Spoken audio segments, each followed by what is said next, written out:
नमस्कार दोस्तों, स्वागत है तमारू अमारी चेनल में। एकम कसोटी 2020 ऑक्टोबर 2020 एना परिणाम विषे आपणे आजे वात करवाना छीए कि क्यारे छे कि विषय छे ऑक्टोबर मास में धोरण 3 ना विद्यार्थीओ माटे सामयिक कसोटीना आयोजन बाबत। एमां छे पत्र क्रमांक 1 अने पत्र क्रमांक 2 એટલે કે આમાં શું છે અને કયા કયા ધોરણની અને કયા વિષયની લેવાની છે એની માહિતી આજે આપણે મેળવશું, એટલે વિડિયો અંત સુધી જોશો। તો શરૂ કરીએ કે ઓક્ટોબર માસમાં ધોરણ 3 અને 4 માં પર્યાવરણ વિષયની જ ખાલી કસોટી લેવાશે, જ્યારે ધોરણ 5 માં પર્યાવરણ અને એની સાથે ગણિત વિષયની કસોટી લેવાની છે, જ્યારે ધોરણ 6 થી 8 એટલે કે 6, 7 અને 8 માં ગણિત, વિજ્ઞાન અને સામાજિક વિજ્ઞાનના વિષયની કસોટી લેવામાં આવવાની છે। આ ઉપરોક્ત સામયિક મૂલ્યાંકન કસોટીઓ છે 27 થી 29 ઓક્ટોબર દરમિયાન યોજવામાં આવનાર છે, એટલે કે 26/10/2020 સુધીમાં વિદ્યાર્થીઓ સુધી હાર્ડ કોપી अथवा सॉफ्ट कॉपी में पहुंचती करवानी रहेशे। એટલે કે તમને 26/10 સુધીમાં છે ને પેપર મળી જશે। તો હવે પેપર ક્યારે મળશે અને કેવી રીતે મળશે એની માહિતી જોઈએ કે પેપર છે તમને 26/10/2020 ના રોજ એની વેબસાઇટ છે gcert.gujarat.gov.in એના ઉપરથી આપણને પેપર મળી જશે।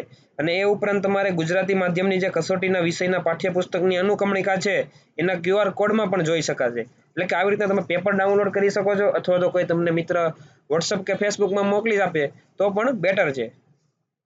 હવે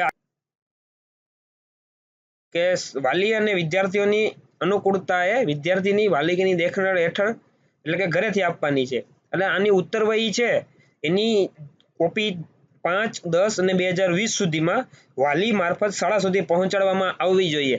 એટલે કે છેલ્લી તારીખ 5 હશે, એટલે કે આ લર્નિંગ આઉટકમને ધ્યાનમાં લઈ કસોટી તૈયાર કરવામાં આવશે અને કસોટીના અભ્યાસક્રમની નકલ આ સાથે સામેલ છે, બરોબર છે। એટલે કે 5-10 સુધીમાં તમારે પુરવણી જમા કરાવવાની રહેશે। હવે એમાં કયા કયા વિષયો છે અને કયા કયા ચેપ્ટર છે તેની માહિતી જોઈએ, બરોબર છે।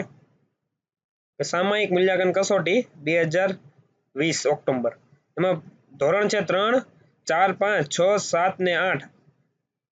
તો હવે એમાં ધોરણ 3 માં જોઈએ આપણે કે એમાં પ્રકરણ 1 થી 7 છે અને વિષય પર્યાવરણ જ રહેવાનો છે, જ્યારે ધોરણ 4 માં પર્યાવરણ છે અને એનો પ્રકરણ નંબર 7 થી 11।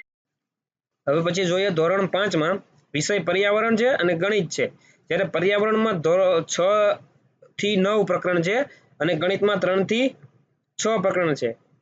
ધોરણ 6 માં જોઈએ તો વિજ્ઞાન વિષયમાં 5 થી 7 પ્રકરણ, ગણિત વિષયમાં 3 થી 6 પ્રકરણ અને સામાજિક વિજ્ઞાનમાં 14, ચોથું અને 10 એટલા પ્રકરણ છે, જ્યારે ધોરણ 7 માં વિજ્ઞાન વિષયમાં 5 થી 8, ગણિતમાં 3 થી 6 અને સામાજિક વિજ્ઞાનમાં 14, 4, 10 અને 15 છે। હવે પછી ધોરણ 8 માં જોઈએ વિજ્ઞાન વિષયમાં 5 થી 8, ગણિતમાં 3 થી 6 અને સામાજિક વિજ્ઞાનમાં 5 થી 8। તો તમને અમારો વિડીયો ગમ્યો હોય તો લાઈક કરો અને વિદ્યાર્થીઓ સુધી શેર કરો। આપણે આ ચેનલમાં આ બધા પ્રશ્નપત્રના જવાબ એટલે કે આન્સર બુક મૂકવામાં આવે છે જ્યારે પેપર ડાઉનલોડ કર્યા પછીના 1 દિવસ પછી, એટલે ચેનલને જરૂરથી સબસ્ક્રાઇબ કરો।